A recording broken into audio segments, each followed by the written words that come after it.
Hello दोस्तों, कैसे हैं आप सब। तो हम लोग जो है भारत का इतिहास पढ़ रहे हैं, इंडियन हिस्ट्री पढ़ रहे हैं। इंडियन हिस्ट्री में 28 क्लास हो चुका है, जिसमें हम लोग प्राचीन भारत का इतिहास पढ़ चुके हैं। साथ ही साथ 8 क्लास जो है आपका मध्यकालीन भारत का इतिहास भी खत्म हो चुका है। ठीक है, हम लोग पिछले क्लास में खिलजी वंश पढ़े थे। आज हम लोग तुगलक वंश शुरू करेंगे और कल जो है आपका तुगलक वंश खत्म हो जाएगा। ठीक है, थोड़ा सा बीच में गैप था क्योंकि मेरा तबियत सही नहीं था। तो आज से आपका क्लास जो होगा ना रेगुलर होगा, तो उसके लिए आप टेंशन मत लीजिएगा कि क्लास रुकेगा। तो क्लास आपका रेगुलर रहेगा। साथ ही साथ अगर इसका पीडीएफ चाहिए तो क्या करिएगा कि डिस्क्रिप्शन में वीडियो का जो है लिंक दिया होता है आपका टेलीग्राम का, वहां से आप क्या करिएगा कि टेलीग्राम ज्वाइन कर लीजिएगा और वहां से आप सारा पीडीएफ डाउनलोड कर लीजिएगा। जो भी बाकी पीडीएफ होता है शनिवार और रविवार को क्या होता है कि डाल दिया जाता है। तो पीडीएफ के लिए टेंशन नहीं लेना है और पढ़ाई करना है। और तुगलक वंश जो है बहुत ज्यादा इंपॉर्टेंट है एग्जाम के पर्पज से, क्योंकि इससे बहुत ज्यादा सवाल बनता है मध्यकालीन भारत के इतिहास में। तुगलक वंश, खिलजी वंश और आपका मुगल वंश जो है, मुगल काल है, ये तीनों से सवाल बहुत ज्यादा बनाता है। तो इसको भी ध्यान से देखना, क्योंकि इसका सवाल आएगा और फिर पता नहीं चलेगा। ठीक है, तो इसको ध्यान से देखना। तो चलिए आज का क्लास हम लोग शुरू करते हैं। वीडियो अच्छा लगेगा तो लाइक करिएगा, कमेंट करके, शेयर करके, सब्सक्राइब करके बेल आइकन दबा दीजिएगा, ताकि आपके पास नोटिफिकेशन टाइम टू टाइम पहुंचता रहे। मध्यकालीन भारत के इतिहास में 8 क्लास कर चुके हैं, नहीं देखे हैं तो आप जाकर देख सकते हैं। ठीक है, और आज हम लोग क्या पढ़ेंगे तो तुगलक वंश पढ़ेंगे। तुगलक वंश के बारे में जब हम लोग पढ़ते हैं तो सबसे पहला सवाल उठता है कि तुगलक वंश का आखिर में संस्थापक था कौन। तो इसका संस्थापक के बारे में आपको पूछे तो गियासुद्दीन तुगलक के बारे में बताना है। गियासुद्दीन तुगलक ने क्या किया कि इस वंश का स्थापना किया 1320 ईस्वी में। और गियासुद्दीन तुगलक का शासन काल अगर पूछे कि कब से कब तक रहा था, तो आपको याद रखना कि 1320 ईस्वी से लेके 1325 ईस्वी तक इसका शासन काल रहा। ठीक है, तो आपसे पूछ सकता है कि तुगलक वंश का संस्थापक कौन था, तो आपको बताना है कि गियासुद्दीन तुगलक था।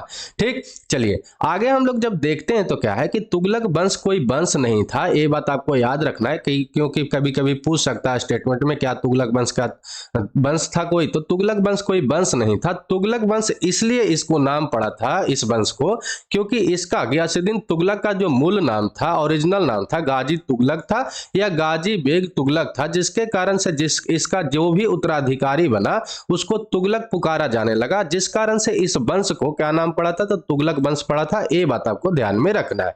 गियासुद्दीन तुगलक के बारे में जाना जाता है कि ये बहुत ज्यादा उदार था, लिबरल था, मतलब लोगों के प्रति उतना कड़ा नहीं था, ये हार्ड नहीं था, बहुत अच्छा से बिहेव करता था, ये माना जाता है।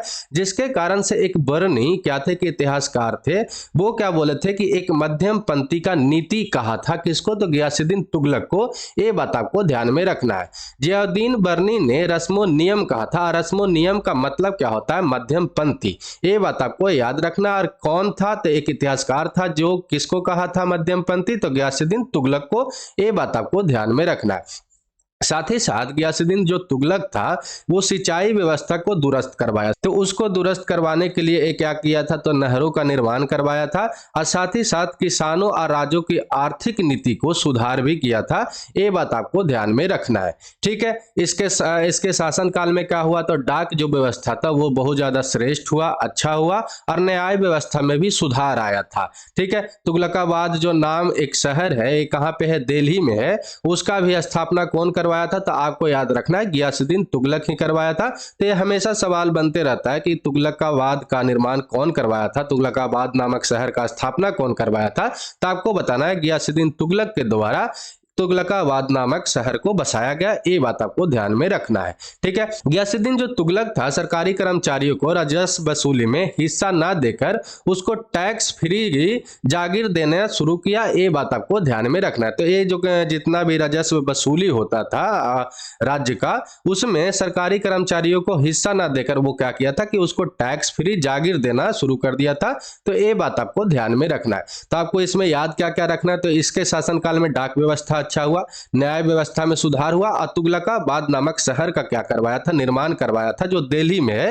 ये बहुत ज्यादा इंपॉर्टेंट है, ये आपको याद रखना है। ठीक है, साथ ही साथ आपको याद क्या रखना कि गियासुद्दीन जो तुगलक था, तुगलक वंश का स्थापना किया था, संस्थापक था, और एक उदार था, ये भी आपको याद रखना। नहरों का निर्माण करवाया था सबसे पहले तुगलक वंश में, ये भी आपको याद रखना है। तो इतना चीज आपको याद रखना है, क्योंकि इससे जो सवाल बनेगा इतना ही बनेगा। साथ ही साथ आपको याद क्या रखना है कि 1325 1325 ईस्वी में इसको क्या हो गया था कि मृत्यु हो गया था, वो अभी हम लोग देखेंगे। ठीक है, तो चलिए इतना आपको याद रखना है। एक चिश्ती संत था, सूफी संत, चिश्ती संत, ये सब आप नाम सुनते रहते हैं, तो उसमें से एक चिश्ती संत था, उनका नाम क्या था, निजामुद्दीन औलिया, जिसके साथ क्या होता था कि गियासुद्दीन तुगलक के साथ संबंध अच्छा नहीं था, कटुतापूर्ण रहता था, संबंध अच्छा नहीं था किनके साथ, औलिया के साथ, और साथ ही साथ किसका, तो गियासुद्दीन तुगलक के साथ। जिस कारण से जब गियासुद्दीन तुगलक बंगाल अभियान से लौट रहा था, मतलब बंगाल में विद्रोह करने जब गया था, लड़ाई करने गया था, तो वहां से जब गियासुद्दीन तुगलक लौट रहा था तो वो कहा था कि हमको दिल्ली आने से पहले क्या हो जाना चाहिए कि औलिया को दिल्ली छोड़कर चले जाना चाहिए। ठीक है, नहीं तो अच्छा नहीं होगा। ये ऐसा कौन बोला, तो गियासुद्दीन तुगलक बोला था। लेकिन उस समय जो औलिया कहा था कि दिल्ली अभी दूर है, ठीक है, आप अभी भी उदाहरण सुनते होंगे कि दिल्ली बहुत दूर है, तो ये किसका कहा हुआ है, तो निजामुद्दीन औलिया का ही कहा हुआ है। ये बात आपको ध्यान में रखना है। जब बोला ऐसा राजा कि गियासुद्दीन तुगलक बोला कि जब हम दिल्ली आए तो उसको औलिया को दिल्ली छोड़कर चले जाना चाहिए, तो औलिया क्या बोला था उस पे, दिल्ली अभी दूर है। ठीक है, और इसका जब अरबिक भाषा में आप देखिएगा तो मतलब ओरिजिनल में निजामुद्दीन औलिया क्या बोला होगा, तो आपको याद रखना है कि हुनूज ए दिल्ली दुरस्त। ठीक है, जिसका मतलब क्या होता है हिंदी में, तो दिल्ली अभी दूर है। ये बात आपको याद रखना है इतना। गियासुद्दीन जब अफगानपुर नामक गांव में विश्राम कर रहा था, कहां से लौटते समय, तो बंगाल अभियान से लौटते समय, तो एक लकड़ी के महल में ये रहा था। तो लकड़ी के महल में रहा था, तो क्या हुआ कि वो छत जो है गिर गया, गिर जाने के कारण इसका मृत्यु हो गया था। ये बात आपको याद रखना है। ये कभी कभी पूछ सकता है कि अफगानपुर था कहां, तो अफगानपुर था कहां, तो आपको याद रखना है कि ये तुगलकाबाद के समीप में ही था। अरे तुगलकाबाद कहां पे है, तो दिल्ली के पास है। ये बात आपको याद है। तो ठीक है, तो ये अफगानपुर में जब वहां से बंगाल अभियान से लौट रहा था, तो वहां पे क्या करने लगा कि ये विश्राम करने लगा, और विश्राम कर रहा था। ये पूछ सकता है वो कैसा महल था, तो लकड़ी का महल था, वुड का महल था। ये बात आपको याद रखना है, जिसमें क्या हुआ कि ये छत गिर जाने के कारण इसका मृत्यु हो गया था। अब मृत्यु हुआ कब था ये भी पूछ सकता है, तो 1325 ईस्वी में हुआ था। ये बात आपको याद रखना है। इब्न बतूता था। इब्न बतूता कौन था, तो एक मोरक्को का क्या था कि एक यात्री था। ठीक है, और इसका कहना था कि गियासुद्दीन तुगलक का जो मृत्यु हुआ था, एक कारण क्या था, तो मोहम्मद बिन तुगलक का एक षड्यंत्र था। अब मोहम्मद बिन तुगलक था कौन, तो गियासुद्दीन तुगलक का ही पिता था। ये बात आपको ध्यान में रखना। उसके द्वारा ये बोला गया भी कि, और कहा गया इब्न बतूता के द्वारा कि ये जो मोहम्मद बिन तुगलक है वही इसको मरवाया था।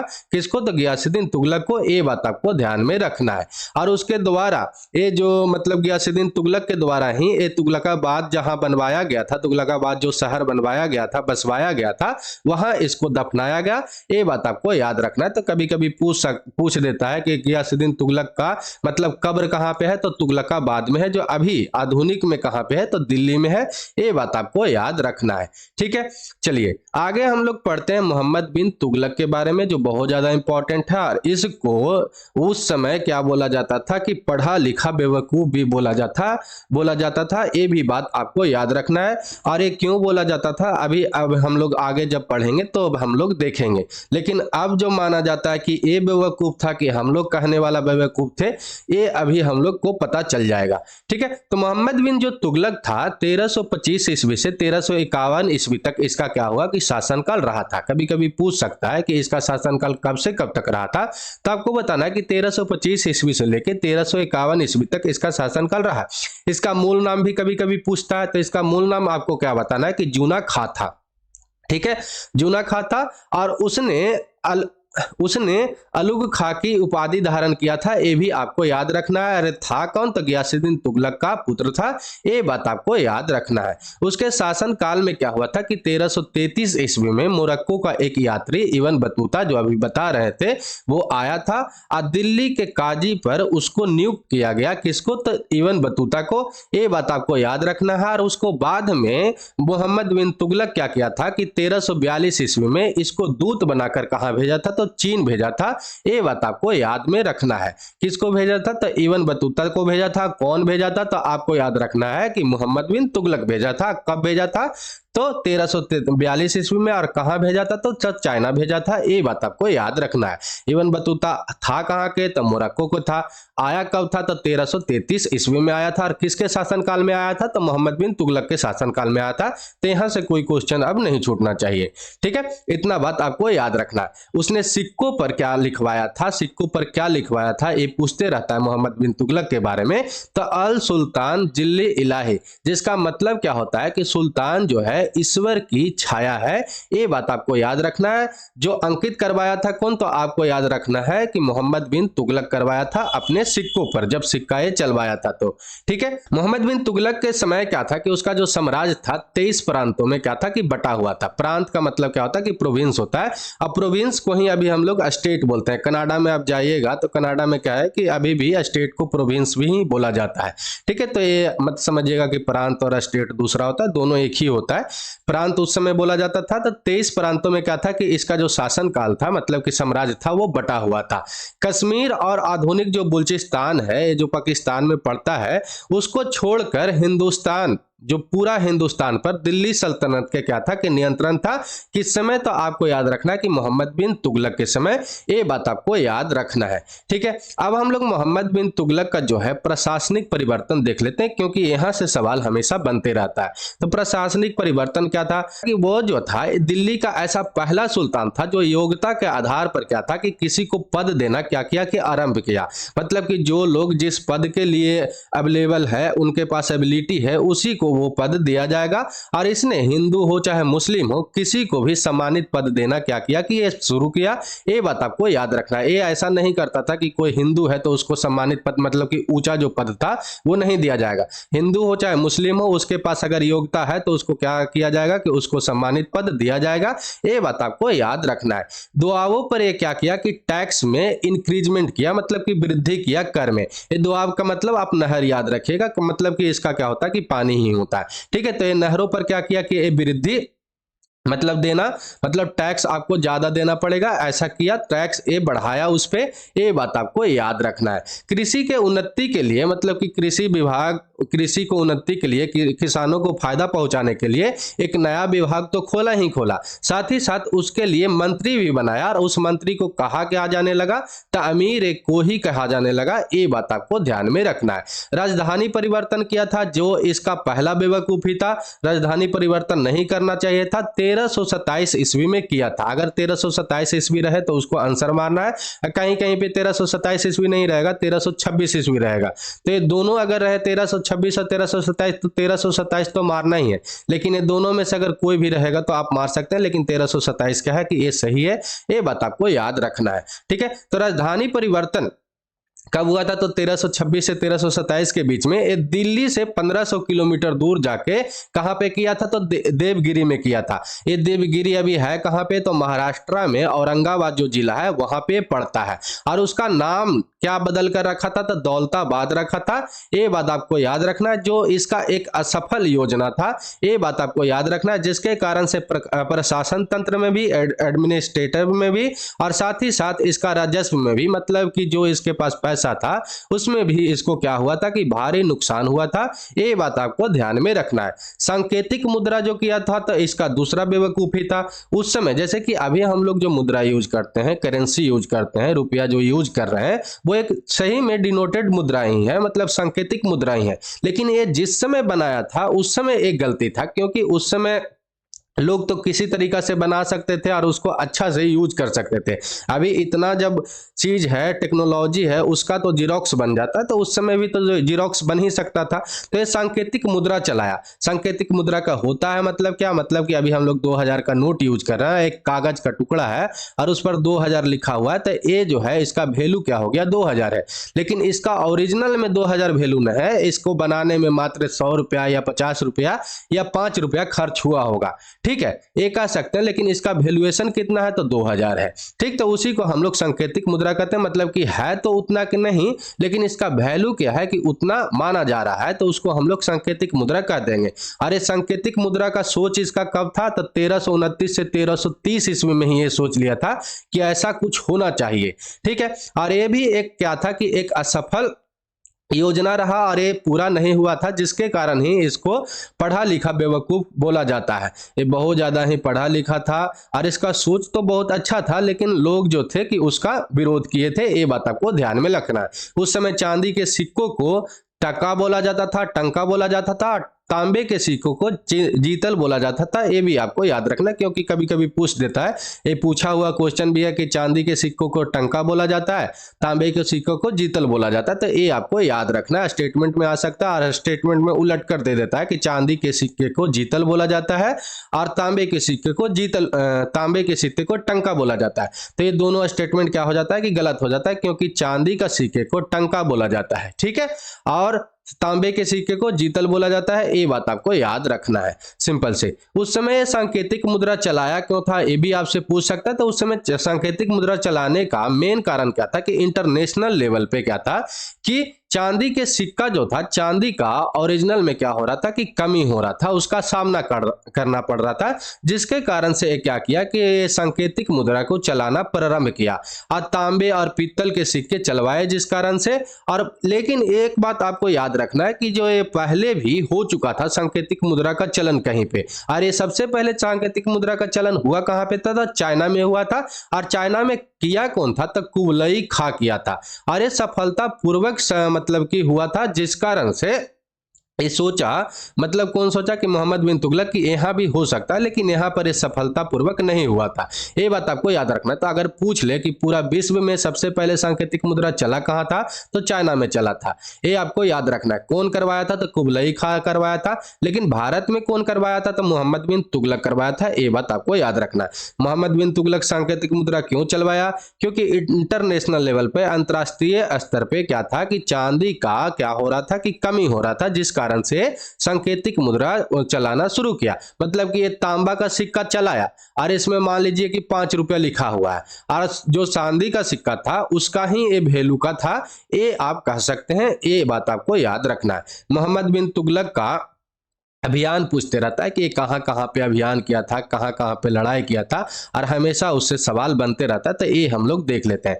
उसके शासन काल में क्या हुआ था कि एकमात्र मंगोलों का आक्रमण हुआ था। कब हुआ था, तो 1328 से 1329 के बीच में हुआ था, जिसका नाम क्या था कि मंगोल की तरफ से आक्रमण करने वाला का नाम पूछ लेता है, कौन था, तो अलाउद्दीन तर्माशिरिन था। ये बात आपको याद में रखना है, ठीक है। मोहम्मद बिन तुगलक ने क्या किया था कि खुरासान, अफगानिस्तान को जीतने की योजना बनाया था, लेकिन ये योजना पूरा नहीं हो सका था। ये बात आपको याद रखना है, ठीक है। चलिए आगे हम लोग जब देखते हैं तो क्या है कि मोहम्मद बिन तुगलक ने 1337 से 1338 ईस्वी में कुराचिल, ये कुराचिल है कहाँ पे, तो हिमाचल प्रदेश में है, वहां पे अभियान किया, जिसका उद्देश्य मेन क्या था कि जो पहाड़ी राज था उसको अपने अधीनता में लाना था, ठीक है। क्यों अधीनता में लाना था, क्योंकि वहां के जो जितना भी विद्रोही होते थे उसको कोई न कोई शरण दिए हुआ था, जिस कारण से ये सोचा कि एक बार क्या करते हैं कि ये सब क्या करते हैं कि निपटा ही देते हैं और उसको अपने अधीनता में ही ले लेते हैं। अरे अगर पूछ ले कि कुराचिल था कहाँ पे, तो हिमाचल प्रदेश में था, ठीक है, कुमाऊं जिले में पड़ता। और इस आक्रमण से क्या हुआ था कि सुल्तान की जो सैन्य व्यवस्था था उसमें दुर्बलता आया था, दुर्लभ हुआ था। ये बात आपको याद रखना है।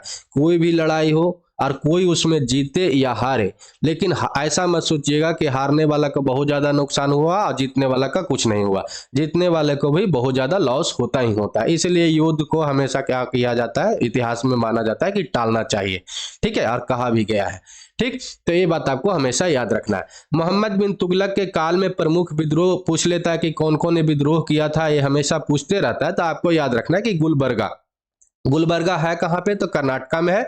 वहां के निकट सागर का जो जागीरदार था बहाउद्दीन गुरसफा, उस पे क्या किया कि उसके साथ विद्रोह किया। मुल्तान के सूबेदार का नाम क्या था, तो आपको याद रखना है बहरान आइवा। उसको और भी क्या नाम से जाना जाता था, तो किस्लू खां के नाम से। वहां पे क्या किया, तो विद्रोह किया, ठीक है। 1327 से 1328 ईस्वी में क्या किया, तो बंगाल का विद्रोह किया। सुमन, सामना, कड़ा, बिदुर, अवध का विद्रोह किया, ठीक है। 1336 ईस्वी में विजयनगर का विद्रोह किया, ठीक है। विजयनगर भी कर्नाटक में ही पड़ता है। 1347 ईस्वी में देवगिरी पर विद्रोह और बहमनी राज का वहां पे नींव रखा गया है। देवगिरी कहाँ पे पड़ता है? तो महाराष्ट्र में पड़ता है, औरंगाबाद जिले में। ये बात आपको ध्यान में रखना है। उसने क्या किया था कि निजामुद्दीन जो औलिया था उसके कब्र पर मकबरे का निर्माण करवाया, और साथ ही साथ आपको याद क्या रखना है कि तुगलकाबाद के पास आलिदबाद नामक दुर्ग भी बनवाया था। कौन? तो मोहम्मद बिन तुगलक। ये बात आपको हमेशा याद रखना है। सतपहाल बांध और बिजली महल का भी निर्माण कौन करवाया था? तो तुगलक, मोहम्मद बिन तुगलक ही किया था। ये हमेशा पूछते रहता कि सतपहाल बांध और बिजली महल का निर्माण कौन करवाया था? तो आपको याद रखना है कि मोहम्मद बिन तुगलक के द्वारा करवाया गया था। आलिदबाद नामक दुर्ग का निर्माण कौन करवाया था? तो आपको बताना है कि मोहम्मद बिन तुगलक ही किया था। ये बात हमेशा आपको याद रखना। इसका मृत्यु देख लेते हैं कि ये कैसे मरा, मतलब डेथ इसका कैसे हुआ। तो एक विद्रोह के दौरान क्या हुआ था कि ये विद्रोह कहाँ पे कर रहा था, ये भी कभी कभी पूछ लेता। तो सिंध में, ठीक है, जिसको उस समय क्या बोलते थे? तो ठंडा बोलते थे। वहां पे क्या हुआ कि मोहम्मद बिन तुगलक बीमार हो गया, और बीमार होने के कारण 1351 ईस्वी में इसका क्या होगा कि मृत्यु हो गया। कभी कभी डेट के साथ भी पूछ सकता है, तो आपको तारीख याद क्या रखना कि 20 मार्च 1351 ईस्वी को इसको क्या हुआ था कि मृत्यु हुआ था। जब इसका मृत्यु हुआ तब उस समय बदायूनी क्या बोला था? बदायूनी के अनुसार क्या कहा गया कि सुल्तान को उसकी प्रजा और प्रजा को अपने सुल्तान से क्या हुआ कि मुक्ति मिल गया। ये हमेशा स्टेटमेंट बनते रहता है कि सुल्तान की उसकी प्रजा, प्रजा को अपने सुल्तान की मुक्ति किसके द्वारा कहा गया था? तो बदायूनी के द्वारा कहा गया था। किसके लिए बोला गया था? ये भी कभी कभी पूछ लेता है। तो आपको बताना है कि मोहम्मद बिन तुगलक के लिए ये बोला गया था। तो चलिए आज के लिए इतना ही। अगला जो होगा क्या होगा कि हम लोग क्या करेंगे कि अगले क्लास में, मतलब कल, हम लोग क्या करेंगे कि तुगलक वंश को पूरा तरीका से खत्म कर लेंगे। तो ठीक है, आज के लिए इतना ही। वीडियो अच्छा लगा हो तो क्या करिएगा कि लाइक करिएगा, कमेंट करके, शेयर करके, सब्सक्राइब करके बेल आइकन दबा दीजिएगा, ताकि आपके पास नोटिफिकेशन टाइम टू टाइम पहुंचता रहे। तो जय हिंद, जय भारत।